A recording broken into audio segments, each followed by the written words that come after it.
Welcome to Conversations That Heal. It's Keri Daye and Kate Bartley, and we're talking all things trauma, healing, and women's health.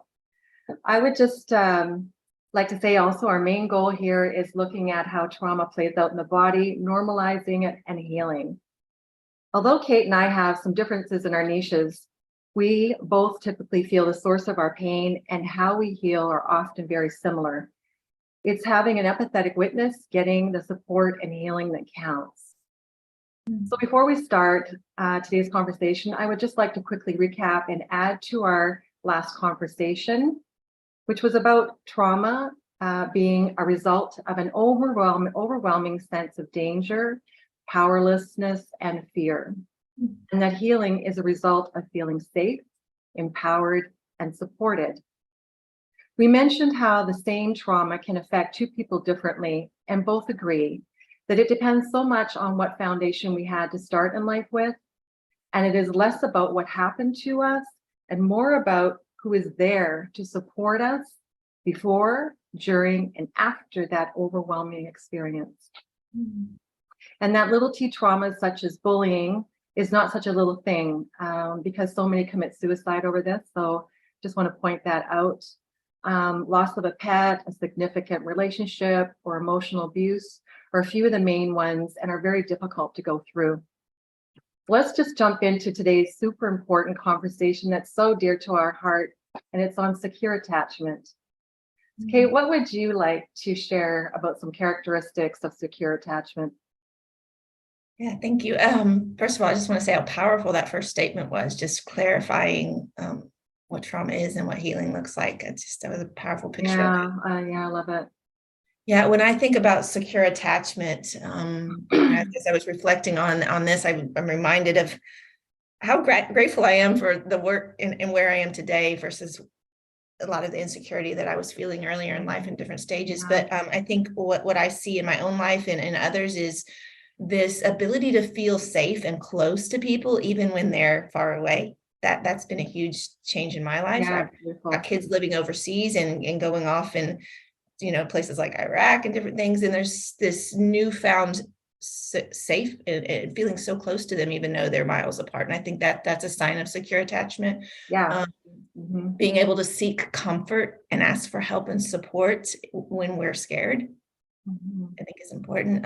Being able to identify our own emotions, being able to self-regulate, feeling comfortable sharing our feelings with other people. Yeah.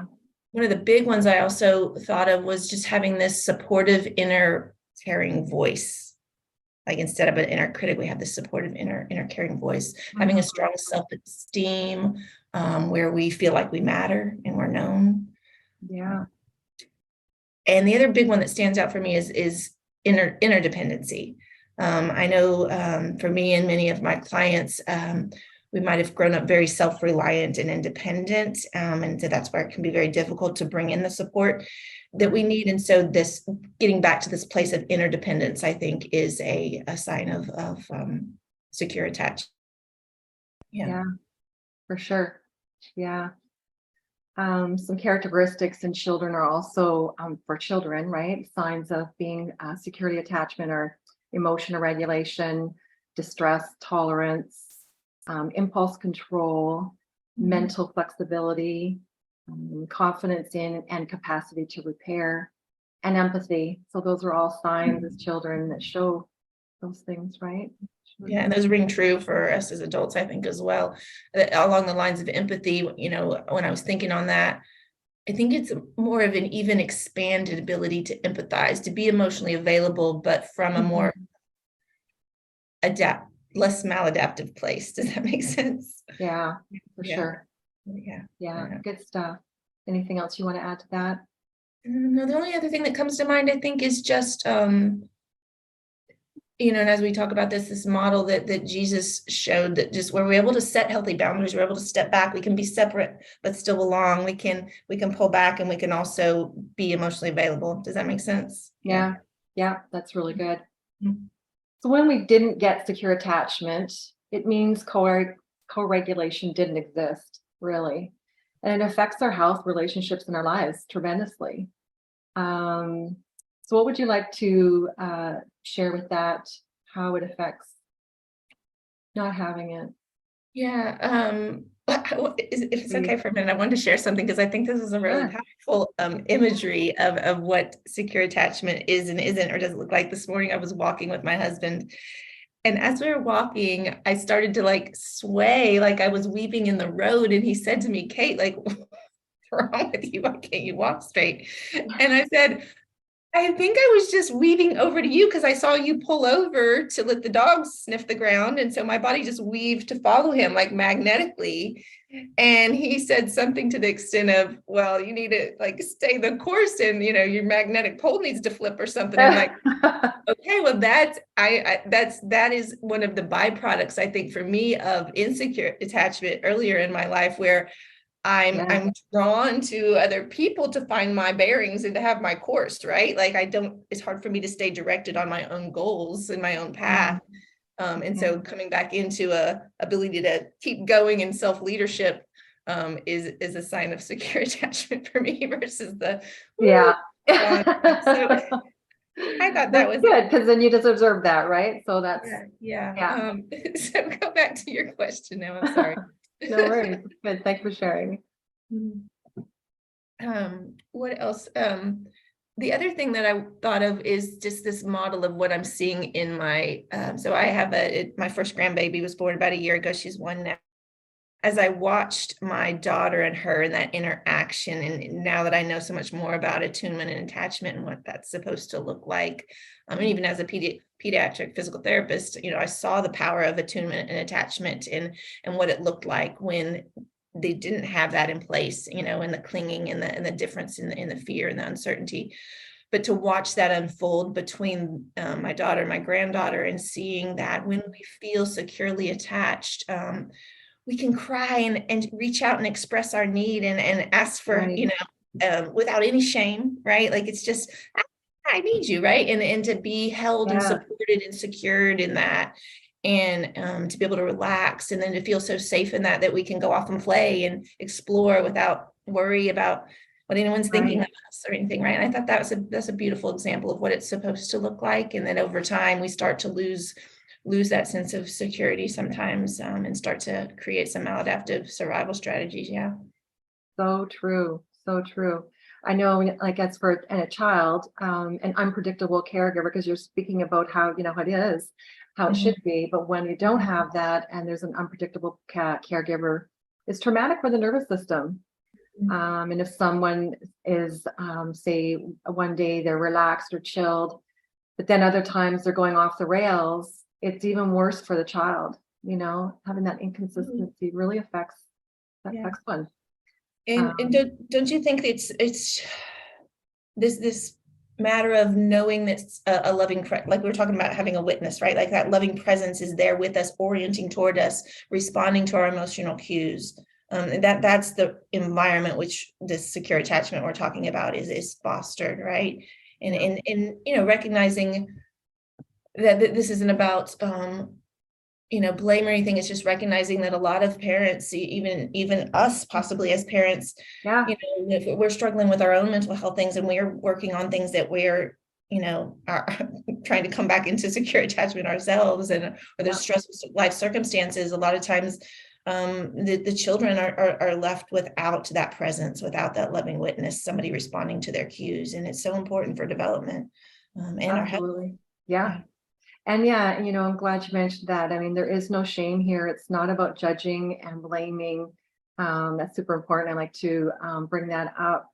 And it's such a intergenerational trauma that it just keeps getting passed down. And so it's so important for, you know, someone to take that role of breaking that pattern that's been going on for generations. And so, you know, recognizing and really working through it makes a huge difference in the families and generations to come.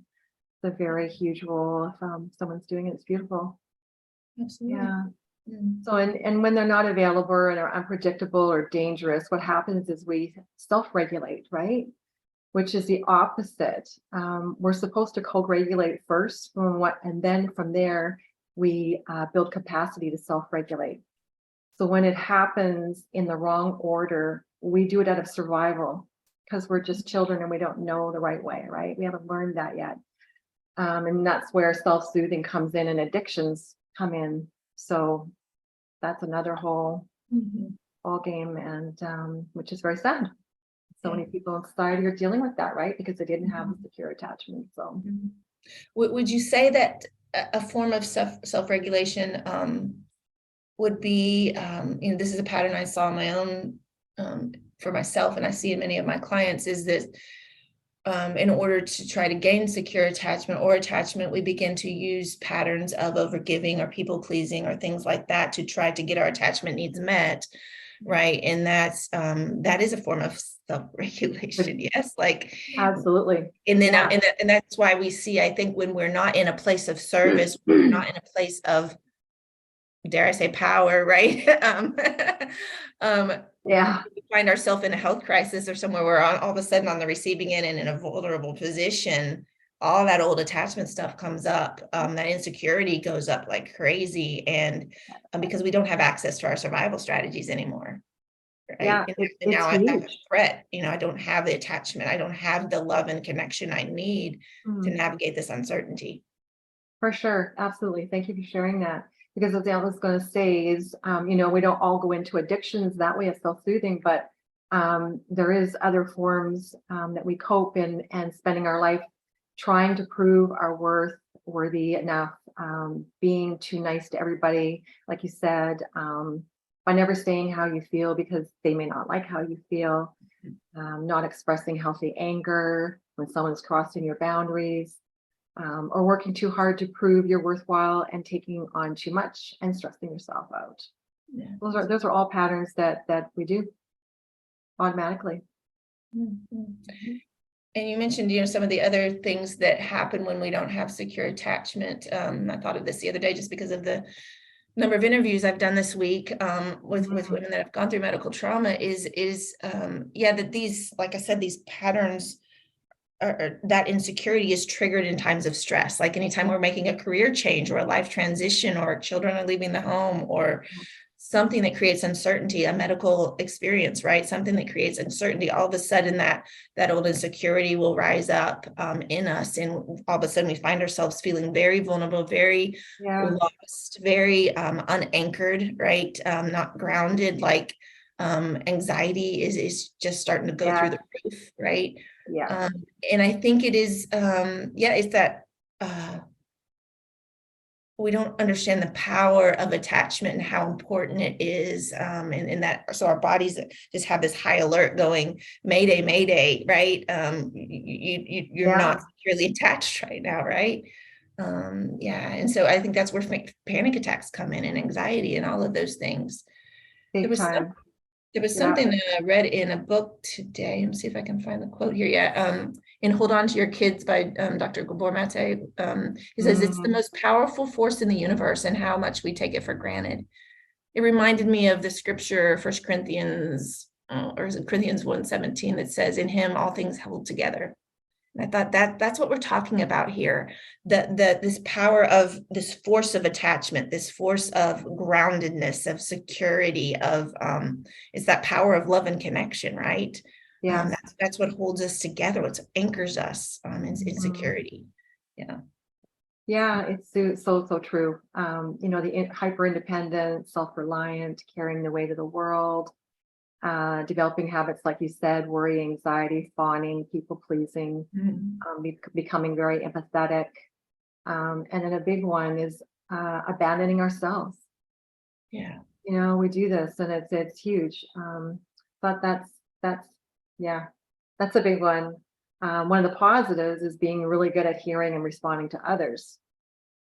But it tends to be the pattern is that's what we do, and then we forget ourselves.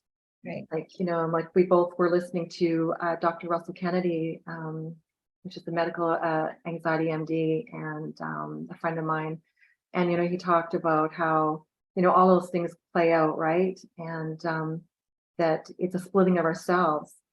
And we need to learn to come back and love ourselves, give ourselves that attention. And that's one of the biggest ways that we can heal. So it's. Yeah.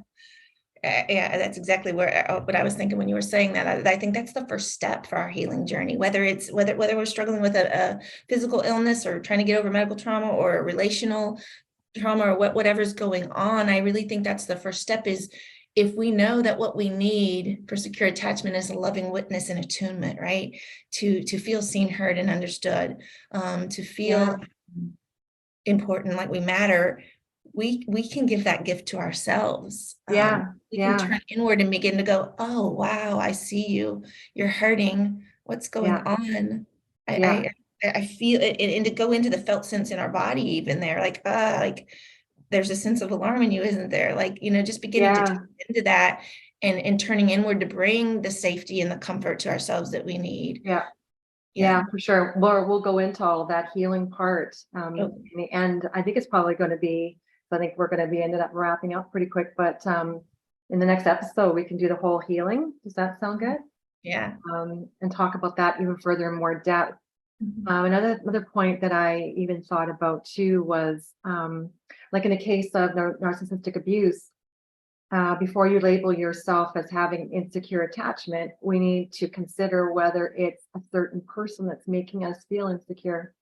And so, it kind of is a guide, but it doesn't always mean it's, black and white. There's areas where we really need to look at, the differences. We can feel very secure in certain situations with certain people, and then feel, what's the other term is, anxious as well as that. Yeah, I was just saying what you said. Just the different types of attachment with other people at different times, right? So it's good to be aware of that, not just kind of feel that you're all one. Do you think that's for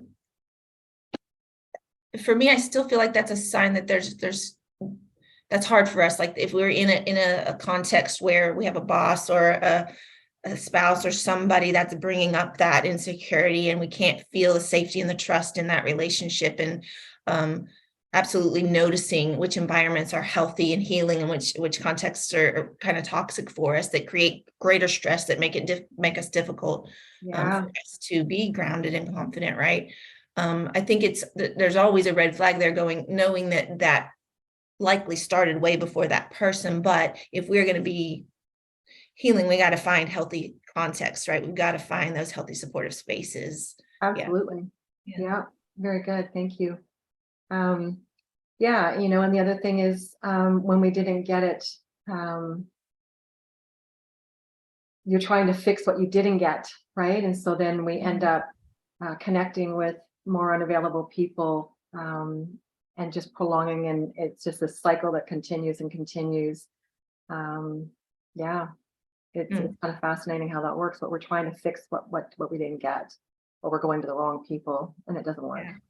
I think we had that conversation last time we talked, how I just was like this light bulb moment. Oh my gosh, Kate, are you attracted to emotionally unavailable women? What in the world is going on here? We'll not like as in, attracted, but like drawn to try to connect relationally, because that's what my nervous system was used to. Right. Yeah.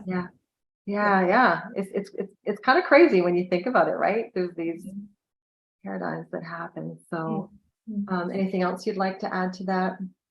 I don't think so, other than, just, I think the common experience that you already mentioned was when we find ourselves in those places where we've tried to express, right? Or we've tried to be vulnerable and open and connect, and we're met with something that we perceive as rejection or disinterest, or not curious about getting to know us, or whatever, how that shame or that vulnerability can rise up. And so we'll pull back, right? And then we'll go right back into our old patterns of connecting through a maladaptive way. And so we get stuck in this vicious cycle of not finding those safe, mutual relationships that we're longing for, because we get into these patterns of protection to avoid the hurt, right? Yes, absolutely, for sure. There's a point here I was going to make as well. That the anxiety that's coming up is really about trusting love, right? Absolutely. And about blocking love to ourselves. I'd love to do a conversation with you on just that alone, anxiety. That's a really good conversation. Yes. Yeah, I noted that down this morning. We'll have to expand on that more, but that's typically what's going on there.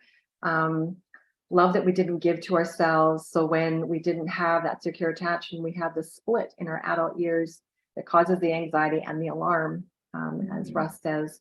And we didn't need to, we need to give it to ourselves. So it's just a whole process of learning. And I think, he even states that he's still working on that, Dr. Russell, as well as you and I.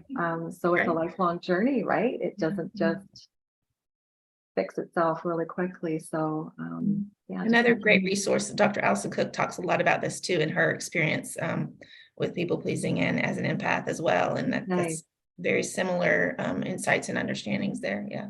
Yeah, good stuff. Then there was another thing, an expert I love, Dr. Ingrid, shared on an Instagram post lately saying, here's the thing that I'm starting to comprehend. I have a flight response. It is doing, because it gives this false sense of control. There's a beginning, a middle, and an end. And oh, how I love that feeling. But having a son, oh man, is kicking my butt. And it's bringing up lots of stuff. And I just loved that reel that she did, because first of all, I could relate to all of it, and dealing with all the things myself, because I also was that type of person with that response of doing, like we could take up on these big projects or, career changes or move and just do all these big things on our own. But then when it comes to certain relationships, we get triggered in somehow in that attachment area. And if there's a feeling of any insafety, that's what she's talking about. It's just kicking her butt. So when you say that, that reminds me of, again, all this comes back to what you said at the beginning. I think that's anxiety comes up in the midst of uncertainty. And so we'll try to do something to bring in certainty and control to mask the anxiety or to get to get that to go away. When all the while anxiety is just a secondary emotion. We're not even getting to the vulnerability of what's real and what's underneath there. Yes. And we get caught up in it, and we're kind of, like you said, dysregulated all over the place and trying to figure out and fix it. And a lot of times it just makes it worse. And so where you just have to really come back to awareness and go, what's going on here? And work with yourself and bring yourself through that, regardless of how the other person, plays out with you or interacts or doesn't. So but very difficult stuff. So yeah. So yeah, anything else that you would like to share on that part, or should we? Yeah, let's just, I guess, did you say you wanted to land onto some healing thoughts at the end? Like what? Yeah, so I don't know where we're at for time, but I thought maybe we might even do that as a separate conversation and just do the healing part on its own. What do you think? Sure, yeah. Why don't we just finish with I'd love to finish just with reading this. Okay, sure. Beautiful. Just mentioning Dr. Cook here. I think sometimes when we're going through this stuff, especially women that have a strong faith, when we find ourselves in this place of uncertainty, we find ourselves in insecurity, we can start to judge ourselves. What's wrong with me? I should have this figured out. I shouldn't feel anxious. And I love this quote. She says, if you struggle to feel God's love, to experience what it's like to be held by the God of the universe who loves you, who knit you together, and who is present to you every moment of every day, the God who is a breath away, I want you to hear me say, it's not your fault. We are a whole body people, and our whole bodies are affected by attachment wounds. We can't will ourselves to experience, to that experience of loving presence. Our bodies have to experience safety to heal. That's so good. I just thought that was powerful. Beautiful. Yeah. Thank you. That's really good. So true, right? Yeah. And just, I guess, maybe just even holding on the hope as we step into the next conversation. Next time, that number one, what you said was that it is contextual. So sometimes we're experiencing a secure attachment in one relationship and not so much in another, or different seasons of life, we might move in and out of this, but also that we can heal and that we can move towards healthier attachment relationships, even if we didn't have our needs met in the way that they needed to be. I think, and develop that stronger sense of self, so that I'm walking up that hill without swaying, right? And I think this is foundational to our health. I think it's the main thing. Like, we're going everywhere trying to fix our health without understanding how important this is. So thank you for the conversation. And ignoring it. Yeah. You know, and then there's a lot of society is self-diagnosing and labeling ourselves, which another conversation down the road. But just recognizing, you know, this is not good at all, and it's not helping. It's a guide, but and to have awareness, but so many people, you know, are like I said, self-diagnosing with whether it's you know, ADHD or depression or just all kinds of things, right? Bipolar. And a lot of it is trauma and really related to attachment as well. So it's really kind of digging in deep and looking at it further, you know. We need to recognize, you know, why, not why the depression or why the anxiety or the addiction, but why the pain. Yeah. Why the pain? That's you know, that's big for me, for everybody, you know. And along that topic, what would you say how does that relate? Like the underneath every pain, what do you think there is? There's, well, you know, we were talking about it, a mixture, like it's trauma, attachment, injury. Like the lack of that love and safety, right? Like Yes. that's underlying all distress and just ease and just, everything. Yeah, there's a lot to it. So I just think that that's such an awareness that people should have and bring up and talk about more, because I don't really hear a lot of that. It's a lot of, you know, this, that, and the other, judging or whatever it is, diagnosing without actually stepping back and go, well, why is the pain there? Like, it's not, the problem isn't the anxiety or the addiction. What's going on underneath it, right? So. Right. Yeah. And it makes me sad because the very thing that we're longing for is certainty, to get out of uncertainty. But yet we find ourselves running around all over trying to find the answers to fix and solve. And whether it's our health problems, our relational problems, and we're running around trying to make things better when the real root of it is this trauma and this insecure attachment that's going on, right? Absolutely. Yeah.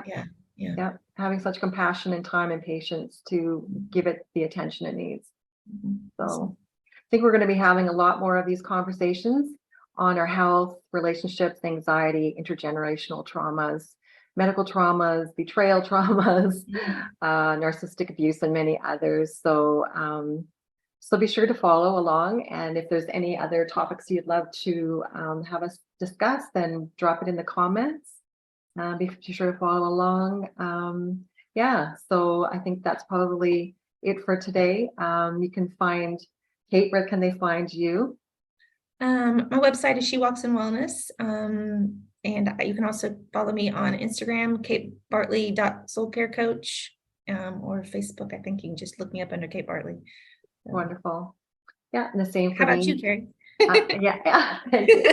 The same for me would be Keri Daye Coaching on Facebook and Instagram, and KeriDayeCoaching.com for my website too. So catch the next one. We're going to be talking about healing here on the secure attachment right after this. And so we'll see you all there. Bye for now. Okay, thanks.